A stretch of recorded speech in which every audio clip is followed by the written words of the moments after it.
Pensaba un poco como había empezado Lucía, ¿no? Con este relato casi de ciencia ficción. Yo le decía a Lucía que estaba bueno que lo leyera porque hasta los nenes más chiquitos podían entender que era una ridiculez. Un interrogatorio de alguien que contesta y alguien que pregunta sin escuchar la respuesta, pues no le interesa la respuesta, habla desde dónde parte el que pregunta. Es casi como un juego de niños, salvo que se trata de un proceso que llevó a la cárcel al principal líder político de Latinoamérica, a aquel que en 8 años sacó a 36 millones de pobres, ¿sí? Y lo llevó a otorgar ciudadanía en una población de 210 millones de personas. Entonces, la detención de Lula, la detención de Lula hace muy pocos días, nos lleva a no poder pensar, hablar de lo que hoy nos convoca, que es tratar de ver qué significa esto de judicialización de la política, y quizás hacer un juego con lo que trajo recién Sebastián, ¿no? La politización de la justicia. ¿Y qué relación tiene esto con los derechos humanos y el neoliberalismo? Que son como, parecieron que son tres cosas que no necesariamente van de la mano, y es posible que podamos de algún modo intuir algunos ejes que tienen en común. Pongo el ejemplo de Lula y lo que se busca con la detención de Lula, que no tiene una condena firme, es decir, para los principios liberales en los que están enmarcadas las constituciones de todos nuestros países, digo, por pensarlo de la región, el principio de inocencia es un principio que debería regir para todos y para todas. Entonces, ¿qué es lo que se busca con esa detención de Lula? Es proscribirlo. Se está metiendo preso para que no sea presidente de Brasil, a quien ni más ni menos tiene el 70% de intención de voto para las elecciones de octubre.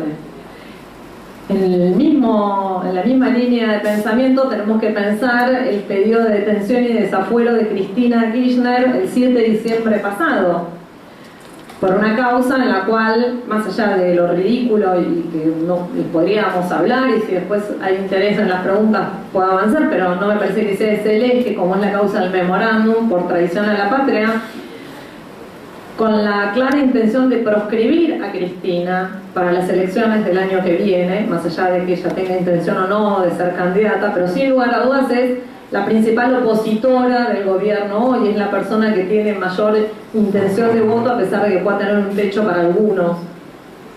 Y en el mismo sentido, digo, podría mencionar a muchos otros, hoy Milagro lleva 839 días de detenida, tiene una detención preventiva, siendo inocente, no teniendo ninguna condena firme.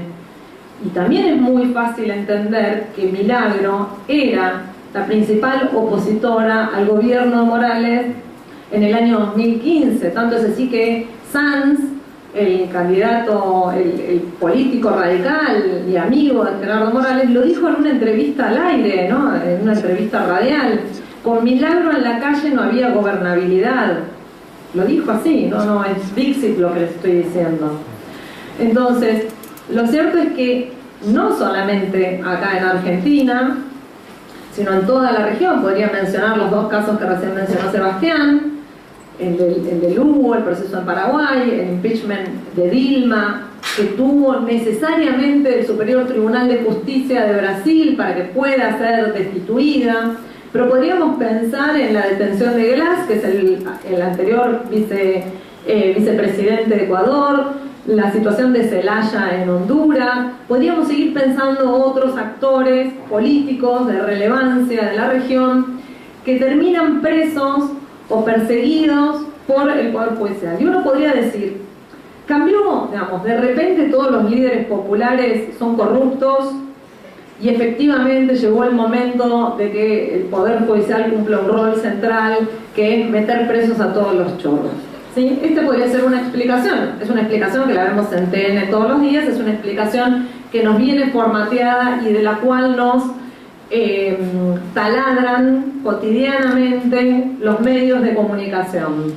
No importa si se llama Bonadío, si se llama Juan Mor, si se llama Puyén Germano, en todos los lugares vamos a tener un juez que cumpla este rol.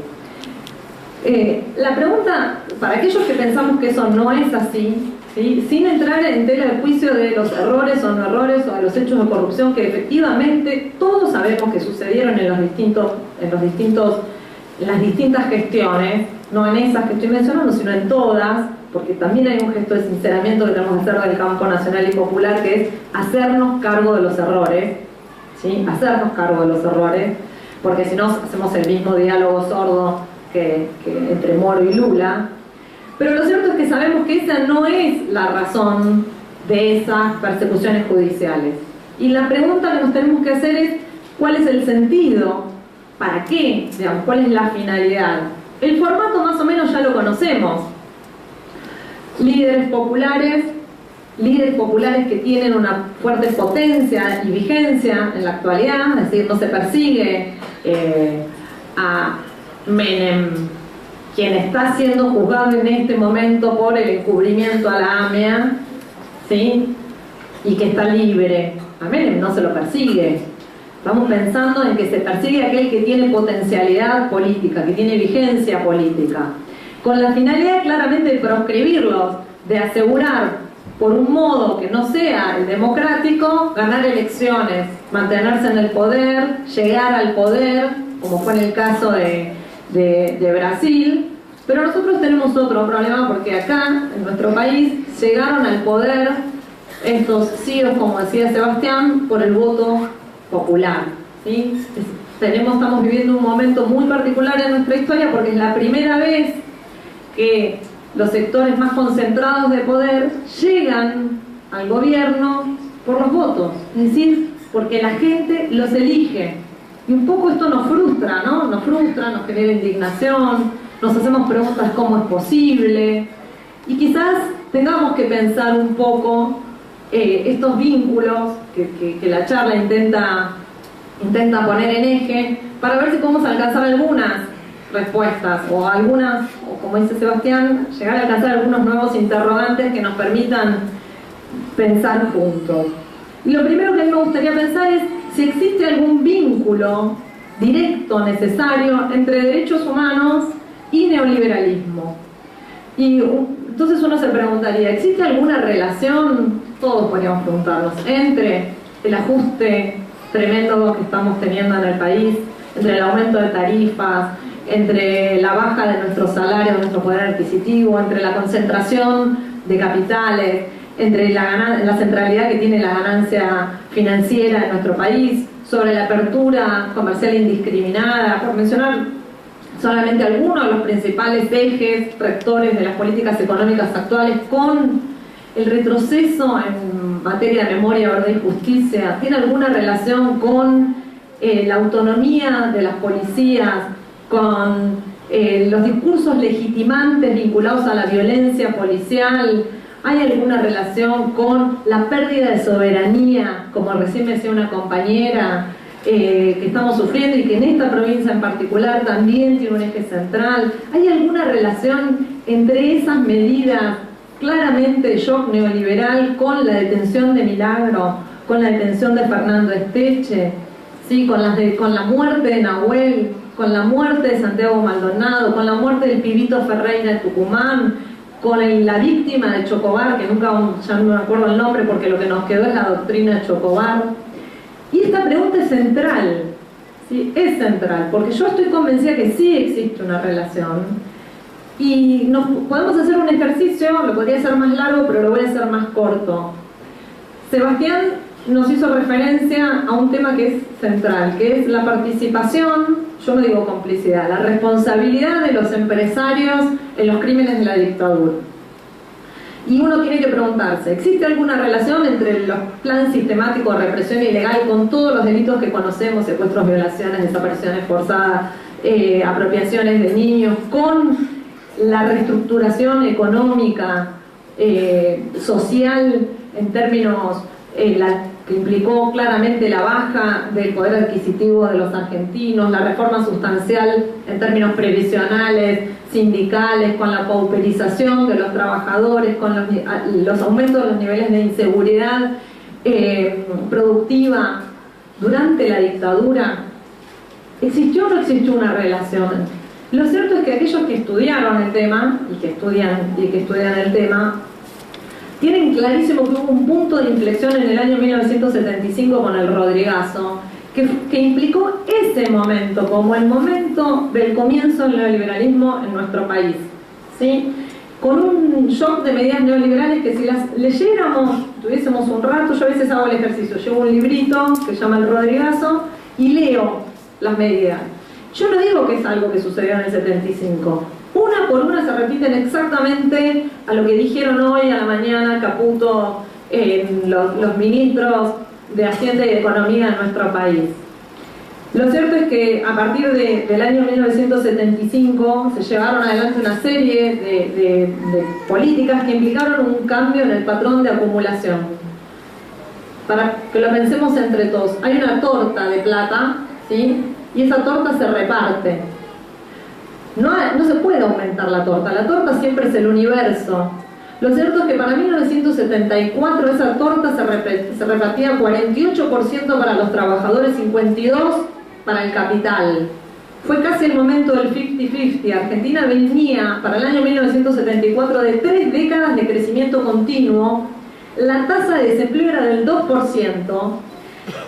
Claramente esa conquista, ese corrimiento de los límites sobre los beneficios que tenía el capital, es decir, los empresarios, la oligarquía terrateniente argentina, la industria, había sido, ustedes saben que nadie nos regala nada, ¿no? Y al pueblo muchísimo menos, porque quizás algunos los regalan con la baja de las retenciones, pero a nosotros nunca nos van a regalar nada ni nunca nos regalaron nada. Para alcanzar ese 48%, se alcanzó a base de la lucha, centralmente de la lucha sindical de base, que tuvo una relevancia central durante los años previos, centralmente en la década del 60 y comienzos de la década del 70. Lo que se dieron cuenta en la década del 70 es que no había forma de correr ese límite, es decir, hacernos retroceder en nuestras ganancias, en nuestra calidad de vida, si no era con el nivel de violencia que se llevó adelante el plan sistemático de represión ilegal. Se sabía, de hecho, los niveles de organización sindical de base eran tan elevados, tan fuertes en todas las fábricas, que era imposible, sin 30.000 desaparecidos, sin una importantísima cantidad de presos políticos, sin secuestros, disciplinar a la clase trabajadora. Y en eso consistió, y en esto quiero decir la relación directa entre derechos humanos / violación a los derechos humanos y avance de las políticas neoliberales. Lo pagamos a un precio muy muy caro. Uno lo puede volver a pensar en la década del 90 y hacer el mismo ejercicio, no lo vamos a hacer. Calculo que la mayoría de acá, porque veo que hay muchos pibes, sabemos de lo que hablamos, ¿sí? ¿Qué implicaron las políticas neoliberales de la década del 90 en relación a la clase trabajadora, en relación al pueblo? Todos sabemos la cantidad de generaciones pauperizadas, caídas del mercado laboral, por fuera del sistema educativo, pibes desnutridos, y sabemos cuál es el costo que eso tiene. Pues bien, Menem llegó mintiendo, ¿sí? No dijo voy a llevar adelante un plan de ajuste, todo esto lo sabemos, a los que tenemos memoria nos recordaremos la revolución productiva, el peronismo volvía al poder después de la década del 70 y las expectativas de millones y de millones de argentinas. Pues bien, esto no sucedió ahora. Ahora el neoliberalismo llega elegido por nosotras y por nosotros, aunque estimo que ninguno de nosotras y nosotros lo habrá votado, pero por nosotras y nosotras en términos generales. Y en ese sentido es muy importante que nosotros podamos entender qué es el neoliberalismo, porque cuando entendemos qué es y sobre todo cómo funciona, podemos entender la lógica de para qué se necesita la judicialización de la política. Y el neoliberalismo, por un lado, claramente es todas estas shocks de medidas económicas, ¿no? Esta teoría económica que habla de una mínima intervención del Estado, tanto en materia económica, pero también en materia social.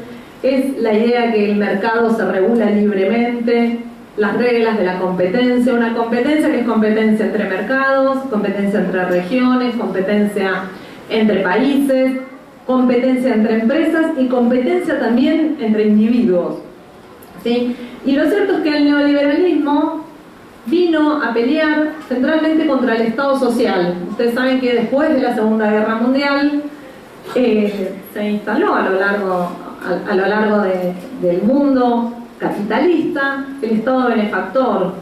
¿Qué le pasaba al capitalismo? Del lado enfrente, atrás del muro, tenía el comunismo y tenía que asegurar que la gente tuviese algún mínimo bienestar para que no se sintiera compelido, evocado por las ideas del comunismo. Y en esa lógica el Estado de Bienestar hizo una fuerte inversión, una fuerte intervención en lo social. Cuando la crisis del sistema económico se empezó a agotar la posibilidad de que el estado de bienestar subsistiera, aparecen las ideas del neoliberalismo. Centralmente, algunos historiadores y economistas entienden que el neoliberalismo nace en términos concretos, políticos, en la praxis, con el golpe de Estado de Allende, el 11 de septiembre de 1973. De hecho, a Pinochet lo asesoran, van a buscar asesoramiento en economistas de la escuela de Chicago, los Chicago Boys, e inclusive Friedman, que es uno de los principales ideólogos, va a Chile y se entrevista en distintas oportunidades con Pinochet. Y claramente podríamos decir que se instala con las elecciones que gana Margaret Thatcher en Inglaterra y con Reagan en Estados Unidos. Para fines de la década del 70, el neoliberalismo era la respuesta universal a los problemas del capitalismo. Y parecía y debía imponerse como única respuesta posible a las crisis, que algunos entendían que era de legitimidad y otros que eran de gobernabilidad. Ahora, este sistema que tiende a pensar que el mercado se regula solo, que el Estado no tiene que intervenir y que la libre competencia va a hacer que las instituciones se regulen automáticamente, requieren además de pensar en un individualismo sin comunidad, sin registro en la comunidad. El hombre y la mujer, debemos decir ahora, como buena feminista que soy, pero históricamente, y más en esa época se hablaba del hombre, el hombre tenía que actuar de acuerdo a su parecer y a sus intereses, y tenía el derecho centralmente a no ser molestado por el Estado ni ser molestado por nadie. Esta idea del individualismo y del individuo como central en la teoría política es un individualismo que se convierte en beligerante, es un individualismo insolidario, es un individualismo que tiene que tender a vivir bien él por fuera de cualquier trama comunitaria. Ahora, la pregunta que les hacía hace un rato y que muchos nos venimos haciendo es: ¿cómo es posible que un programa neoliberal que implica que para, por ejemplo, pensar que a Argentina le vaya bien, requerimos que vengan inversiones del extranjero? Pero para que vengan inversiones del extranjero, nosotros necesitamos ganar menos. ¿Por qué? Porque la hora del trabajador argentino vale mucho más que la hora del trabajador mexicano, y la hora del trabajador mexicano vale más que el trabajador de Tailandia.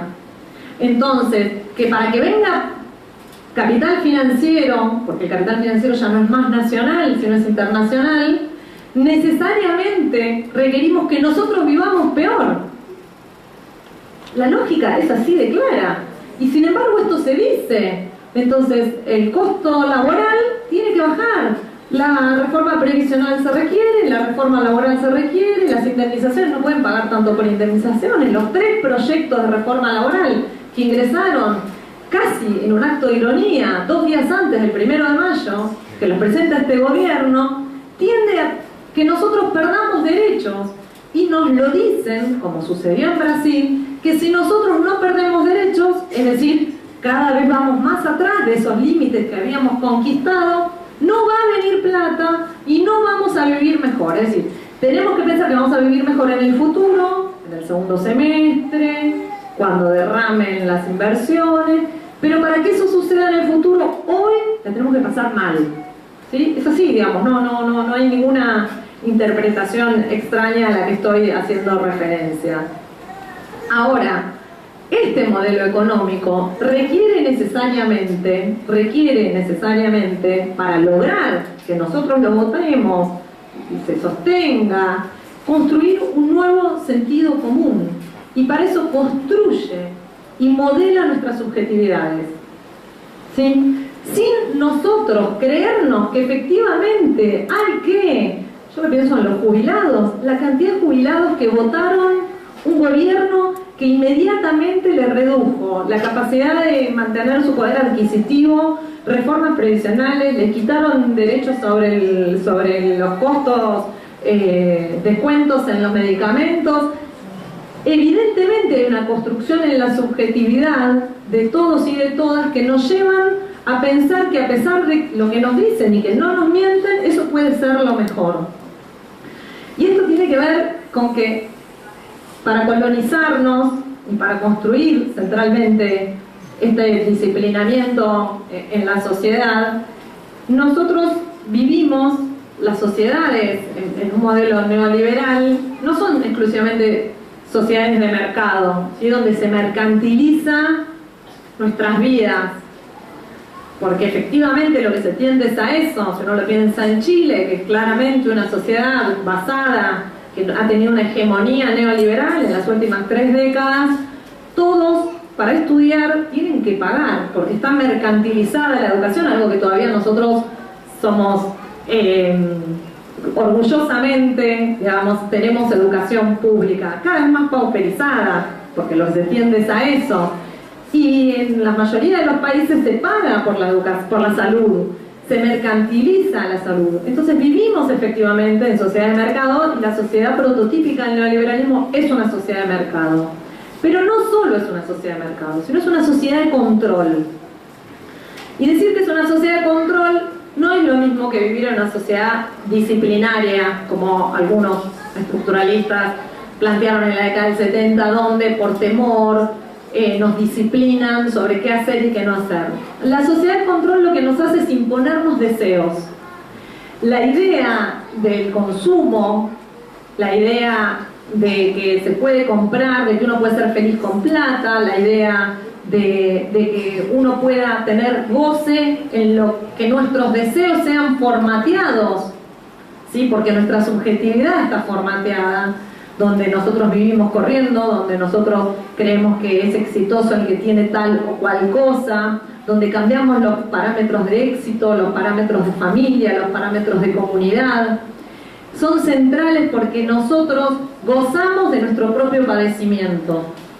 Y en ese sentido, la principal herramienta que tiene el neoliberalismo, la principal herramienta que tiene para construir nuestras subjetividades, para hacernos desear cosas que nos hacen mal, mucho mal, ¿sí?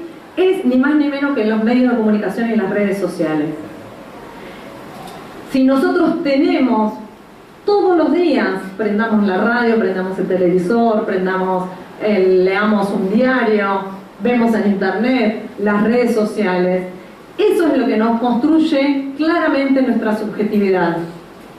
El prototipo del individuo en el neoliberalismo es el emprendedor. Palabra mágica para el macrismo, ¿no? Ser un buen emprendedor. El emprendedor es un empresario de sí mismo, esto nos dicen. Entonces, ¿yo qué tengo que hacer? Tengo que invertir en mí como si yo fuese una inversión a futuro. Y de hecho, el emprendedor es un individuo solo. Tengo un emprendimiento que es mío, yo soy un emprendedor. Es justamente el hombre o la mujer sin comunidad. El emprendedor no tiene nada que ver con el sindicato. El emprendedor no tiene nada que ver con lo colectivo. El emprendedor no tiene nada que ver con el partido político. Si el emprendedor es un sujeto individual que tiene que invertir en sí mismo para un futuro, para que en algún futuro pueda ser exitoso, porque se mide en términos de éxito. ¿Qué tiene? Si tengo un auto tal, soy exitoso.